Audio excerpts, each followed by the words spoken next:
Hey guys, I wanted to do a video on turning like your pond into a natural swimming pool. And it's been a little bit of a journey, like a year and a half, but just wanted to kind of show it off, what I've done, what works, what doesn't work, things like pond dye, aerators, getting rid of weeds, keeping algae at bay, and just making it enjoyable and creating a lot of memories. So let's get into it.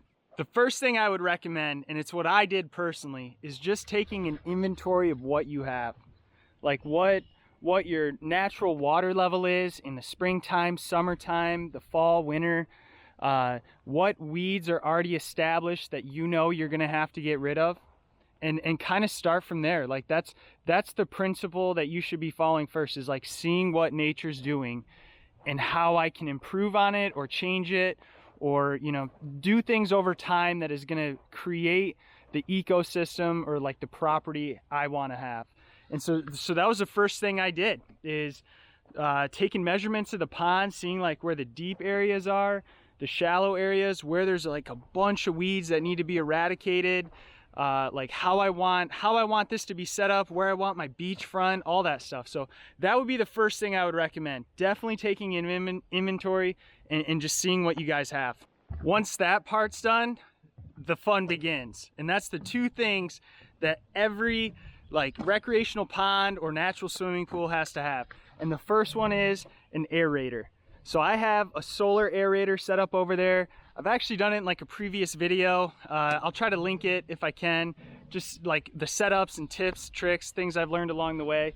But having an aerator set up with, I got 2 aerators set up over here. That's just going to introduce oxygen into the pond, and that's going to keep like the fish healthy. It's going to keep oxygen in the water and keep the water healthy. That's going to be cutting down on things like muck, just like those noxious gases, like just that typical like pond bog smell, and really clear up the water. You got to have it. There's no way you could have something set up without having like an aerator or a fountain or something that's going to introduce oxygen into the water to keep it healthy. And the second thing, or second must-have for your pond or natural swimming pool, is it's pond dye, guys. You got to have the pond dye. We use Aquashade here. I'm super impressed with the results. That's the only pond dye I'm going to be using. But it's done multiple things. It keeps the water cooler, with it being a darker shade. It suppresses all the weeds that are at the bottom there, on the even like the shoreline, and definitely in the bottom. So it suppresses all those nasty weeds that'll grow up, and it also cuts back on the algae. So with having water that, algae needs sunlight in order to survive and reproduce like crazy. This pond dye is going to make it where they can't do that. They're basically going to be starving themselves because they can't absorb the sunlight in the water due to this pond dye. And it's safe for fish. Got tons of bluegill and bass in this thing still. If they need to still get some plants, it'll still be there on the shoreline.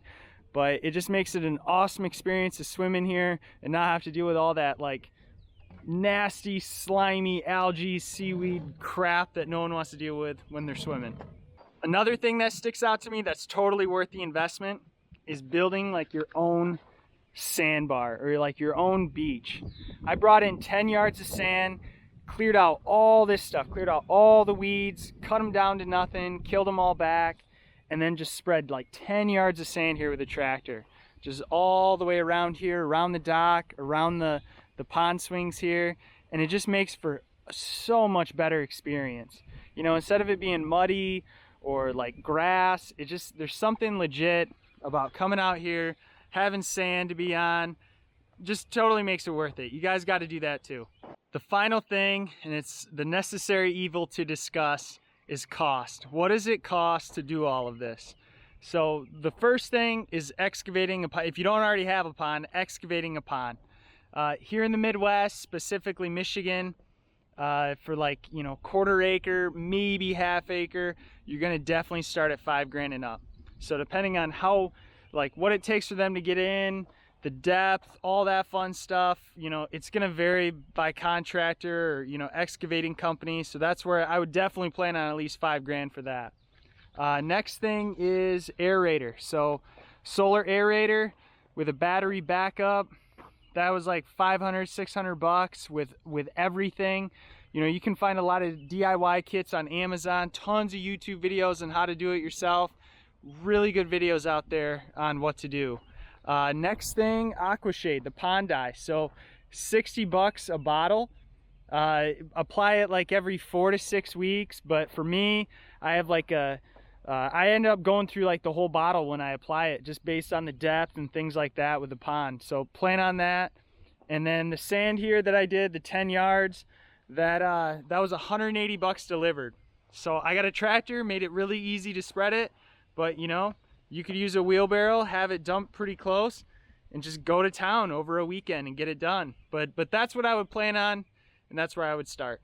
Just to make it easy and recap for all the people who are, you know, started the video and just right to the very end wanting to know everything that's going on. Here's the things you need to do. Take inventory of your pond, watch it for a year, see what the water level is, see what kind of weeds you have, what you're gonna have to fight with, and then go from there. After that, get your aerator set up. I have a solar one. You know, do whatever you want, find whatever aerator solution you can think of. Look into the pond dye, aquashade's where it's at. That's what I recommend. Make your own sandbar. This is awesome. Bring in some sand. You got to do it. It's worth all the pain and suffering, I promise you.